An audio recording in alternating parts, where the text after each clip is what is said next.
Hello friends, રિયાઝ home કિચનમાં સ્વાગત છે।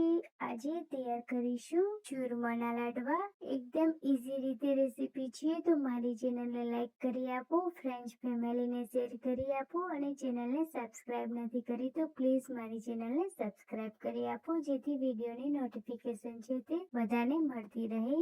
તો અહીં ગણપતિની ધરવામાં આવતા ચૂરમાના લાડુ તૈયાર કરીશું, તો રેસીપીને અંત સુધી જોવાનું ભૂલશો નહીં। તો ચાલુ કરીશું હવે ચૂરમાના લડ્ડુ બનાવવા માટે। તેના માટે પાણી ગરમ કરવા માટે રાખીને તૈયાર કરી લીધું છે।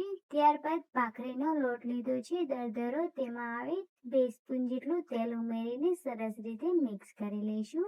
મિક્સ થઈ ગયા બાદ તેમાં આવે થોડું પાણી ઉમેરીને લોટ ફૂલ ટાઈટ રહે એ રીતે બાંધીને તૈયાર કરવાનો છે અને મુઠ્ઠીની મદદથી તેના મુઠિયા બનાવીને તૈયાર કરવાના છે। તો જોઈ શકો છો અહીં મુઠિયા છે તે બનીને તૈયાર થઈ ગયા બાદ તેને હવે ફ્રાય કરવાના છે। તો ગેસની લો ફ્લેમ ઉપર પહેલેથી જ તેલ ગરમ કરવા રાખી દીધેલું છે, પણ મુઠિયા ઉમેરી દીધા બાદ ગેસની હાઈ ફ્લેમ ઉપર તેને ફ્રાય કરીને તૈયાર કરવાના છે। હાઈ ફ્લેમ ઉપર 5 થી 7 મિનિટ સુધી વારંવાર પલટાવતા જવાના છે, જેથી અંદરનું લેયર છે તે સરસ રીતે ફ્રાય બની શકે અને ઉપરનો લેયરમાં કલર પણ સરસ રીતે આવી શકે। તો જોઈ શકો છો ગોલ્ડન બ્રાઉન કલર આવીને તૈયાર થઈ ગયો છે। ત્યારબાદ હવે તેને બહાર કાઢી લઈશું અને ઠંડા થવા માટે 10 મિનિટ છોડી દઈશું।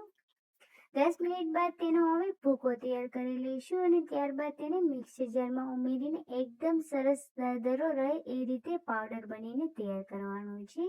તો જોઈ શકો છો પાવડર બનીને રેડી થઈ ગયા બાદ તેને હવે પાય બનાવીને તૈયાર કરી લઈશું। તેના માટે ગોળ લીધો છે, તેમાં 1 વાટકી જેટલું ઘી ઉમેરી દઈશું અને ગેસની લો ફ્લેમ ઉપર તેને ઉકાળીને તૈયાર કરવાની છે। ત્યારબાદ તેમાં એલાયચી લીધી છે અને તરબૂચના બીજ ઉમેરીને સરસ રીતે મેલ્ટ થવા દઈશું।